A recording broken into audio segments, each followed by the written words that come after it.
கீழேருந்து மேலே வந்தவங்கள பற்றி எல்லாருமே பேசியிருக்காங்க, மேலேயே இருந்த அதில் சாதிச்சவங்கள பற்றி நிறைய பேர் பேசியிருக்காங்க. இது ரெண்டுத்துக்குமே இல்லாமல் மேஜரான ஒரு கேட்டகரி எப்பயுமே வந்து இங்கே இருக்காங்க. அவங்கள பற்றி யாரும் பெருசாகவும் பேசினதில்லை. They are always underestimated and இருக்கிறதுலே ரொம்ப கஷ்டம் அவங்களுக்கு மட்டும்தான். கீழே இருக்கிறனால அங்கேருந்து மேலே வந்தால் எப்படி இருந்தாலும் அவங்களோட அடுத்த ஸ்டெப் மேலே வந்துட முடியும்.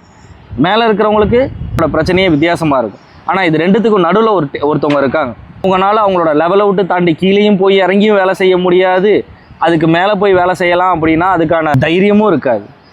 தைரியமே இருந்தாலும் சுற்றி இருக்கிறவங்க வேணாம் இதில் தோற்றுருவேன், இங்கேருந்து கீழே விழுந்துருவோன்ற பயம் எப்பயுமே இருக்கும்.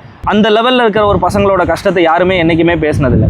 அப்படி ஒரு மிடில் கிளாஸில் இருக்கிற மாதிரி ஒரு இடத்துல இருந்த ஒரு பையன்தான் அவன் ஸ்டார்ட் பண்ணுறப்ப எந்த ஒரு சப்போர்ட், எந்த ஒரு எக்ஸ்பீரியன்ஸ், இந்த ஈவெண்ட் மேனேஜ்மெண்ட் நான் இன்றைக்கி உள்ளே இருக்கேன் அப்படின்றப்ப வந்து நான் எங்கேயுமே போய் ஈவெண்ட் மேனேஜ்மெண்ட்டுக்காக வேலை பார்க்கல. எங்கள் ஃபேமிலி பேக்ரவுண்ட் யாருமே ஈவெண்ட் மேனேஜ்மெண்ட்டில் இல்லை.